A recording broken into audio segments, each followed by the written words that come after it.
राधे राधे। स्वागत है आपका मेरे YouTube channel Gauri Ganesh TV में। आज की कहानी है गाय माता की कहानी। कृपया कहानी को अंत तक सुने, जिससे कहानी का फल आपको प्राप्त हो सके। एक पहाड़ी के नीचे एक गांव था। गांव के सारे जानवर हरी घास खाने के लिए सुबह उसी पहाड़ी के ऊपर बसे जंगल में जाते और शाम होते होते घर वापस आ जाते थे।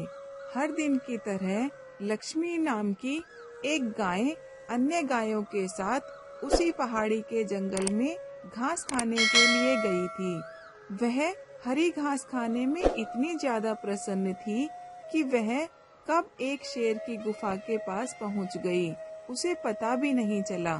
शेर अपनी गुफा में सो रहा था और वह पिछले 2 दिनों से भूखा भी था।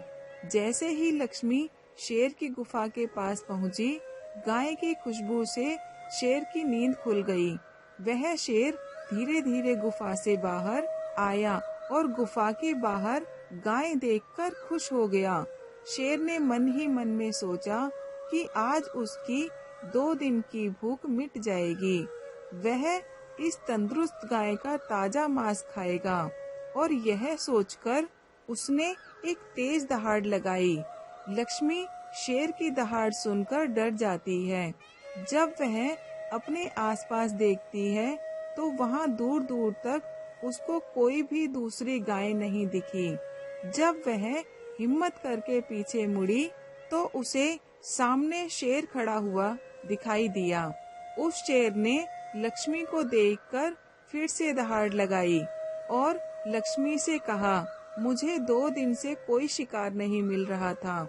मैं भूखा था। शायद इसीलिए भगवान ने मेरा पेट भरने के लिए तुझे मेरे यहाँ भेजा है। आज मैं तुझे खाकर अपनी भूख मिटा लूँगा। शेर की बात सुनकर लक्ष्मी डर जाती है। वह रोते हुए शेर से कहती है, मुझे जाने दो, मुझे मत खाओ। मेरा एक छोटा बच्चा है जो अभी सिर्फ मेरा ही दूध पीता है और उसे घास खाना अभी तक नहीं आया है। लक्ष्मी की बात सुनकर शेर हंसते हुए कहता है, तो क्या मैं अपने हाथ में आए शिकार को ऐसे ही जाने दूं? मैं तो आज तुझे खाकर अपनी 2 दिन की भूख मिटाऊंगा। शेर के ऐसा कहने पर लक्ष्मी उसके सामने रोने लगी और विनती करते हुए कहती है कि आज मुझे जाने दो। मैं आज अपने बछड़े को आखिरी बार दूध पिला दूंगी और उसे बहुत सारा प्यार करके कल सुबह होते ही तुम्हारे पास आ जाऊंगी। फिर तुम मुझे खा लेना और अपना भूखा पेट भर लेना। शेर लक्ष्मी की यह बात मान जाता है और धमकी देते हुए कहता है कि अगर कल तू नहीं आई तो मैं तेरे गांव आऊंगा, फिर तुझे और तेरे बेटे दोनों को खा जाऊंगा। लक्ष्मी शेर की यह बात सुनकर खुश हो जाती है और शेर को अपना वचन देकर गांव वापस चली जाती है। वहां से वह सीधे अपने बछड़े के पास जाती है, उसे दूध पिलाती है और बहुत सारा प्यार करती है। फिर बछड़े को शेर के साथ हुई सारी घटना बताती है और कहती है कि उसे अब अपना ख्याल खुद ही रखना होगा। वह कल सुबह होते ही अपना वचन पूरा करने के लिए शेर के पास चली जाएगी।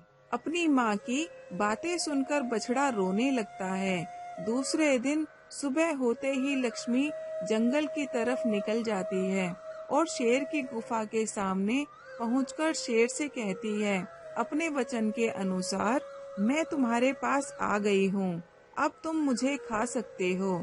गाय की आवाज सुनकर शेर अपनी गुफा से बाहर निकलकर आता है और भगवान के अवतार में प्रकट होते हैं। वह लक्ष्मी से कहते हैं, मैं तो तुम्हारी परीक्षा ले रहा था, तुम अपने वचन की पक्की हो। मैं इससे बहुत प्रसन्न हुआ। तुम अब अपने घर और बछड़े के पास वापस जा सकती हो। इसके बाद वे उस गाय को गौ माता होने का वरदान भी देते हैं और उसी दिन के बाद से ही सबने गायों को गौ माता कहना शुरू कर देते हैं। बोलो जय गौ माता की।